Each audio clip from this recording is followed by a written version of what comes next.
ọ̀pọ̀ àwọn ará ìlú ìkírun àgùnbẹ́ onílẹ̀ obì tó wà ní ìpínlẹ̀ ọ̀ṣun ènìwọ́n mà ti ń sọ pé ọ̀rọ̀ ìlú náà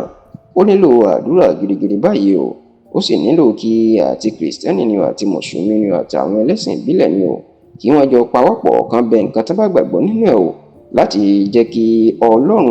kó dáwọ́ aburú dúró nínú ìlú náà. Pẹ̀lú bó ṣe jẹ́ pé láàrin ọ̀sẹ̀ kan ṣoṣo ó ní ìlú ìkírun àgùnbẹ́ onílẹ̀ obì inú mà pàdánù ògbónágbòǹgbò àwọn ògbó ìlú náà mẹ́ta ọ̀tọ̀ọ̀tọ̀ tí wọ́n lẹ́nu tó sì jẹ́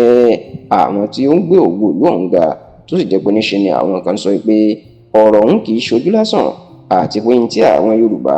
ìyẹn àwọn bàbá mọ́nímọ́ní àwọn bàbá mọ̀yànmọ̀yàn ní tí wọ́n máa ń pè ní àkúfà ohun gan ni ló ṣẹlẹ̀ ní ìlú ìkírun yìí. Ǹjẹ́ kí ló ṣẹlẹ̀ ní ìlú ìkírun gan? Ó mà ní bí àwọn ògbónágbòǹgbò mẹ́ta ọ̀tọ̀ọ̀tọ̀ tí wọ́n lẹ́nu tí wọ́n sì dorúkọ ní ìlú ìkírun bó ṣe kú tẹ̀lé ara wọn láàrin ọjọ́ bíi méje, tó sì jẹ́ pé níṣe ni wọ́n sì ń sọ̀rọ̀ ọ̀hún nílùú ìkírun títí di àsìkò yìí. Ẹni tí ó kọ́kọ́ jáde láyé ó ní gbajúgbajà dókítà ìlú Èkó ni tó jẹ́ ọmọ ìlú ìkírun ìyún dókítà Ismail Ọlásùnkànmí Adéyẹmí. Bàbá tá à ń wí yìí ó ní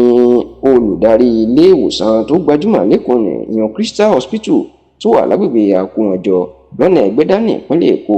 Kódà dókítà Ismail Ọlásùnkànmí Adéyẹmí tá à ń wí yìí ó ń fìfẹ́ hàn sí ipò akírun ti ìlú ìkírun tó ṣòfò báyìí bóun náà fẹ́ jọba, tó sì jẹ́ pé lẹ́yìn ikú òjijì dókítà Ismail Ọlásùnkànmí Adéyẹmí ó ní ọmọ ìlú ìkírun míì tó jẹ́ gbajúmọ̀ ọlọ́pàá tó kúṣẹ́ fẹ̀yìntì gẹ́gẹ́ bí igbákejì ọ̀gá àgbà ọlọ́pàá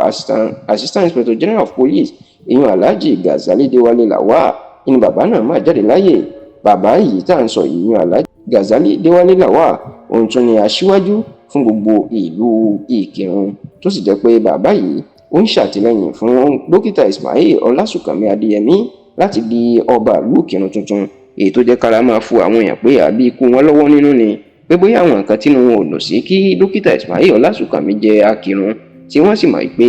Alhaji Gazali Déwálé Lawal ń ṣàtìlẹ́yìn fún wọn ní ṣé àbáwọn wọn mà sí ikú wọn ni. Lẹ́yìn ikú àwọn méjèèjì lọ́jọ́ ìṣẹ́gun tí ṣe Tuesday ọ̀sẹ̀ tó kọjá ní àjálù míì tó jálù ìlú ìkírun nígbà tí gbajúgbajà àfáà ìlú náà tó tún jẹ́ ìmáàmù àgbà ìlú ìkírun káfàtà èèyàn Sheikh Yunus Balógun tí bàbá náà tóun náà máa jáde láyè, tó sì jẹ́ pé láàrin ọ̀sẹ̀ kan péré nínú ìlú ìkírun ló sọ ògbó mẹ́ta ọ̀tọ̀ọ̀tọ̀ nù èèyàn ọ̀mọ̀wé Ismail Ọlásùnkànmí Adéyẹmí, Alhaji Gazali Déwálé Lawal àti Sheikh Yunus Balógun, tó sì jẹ́ pé ọ̀rọ̀ kan ṣoṣo táwọn aráàlú náà ń sọ ni pé àwọn nílò àdúrà gidigidi lásìkò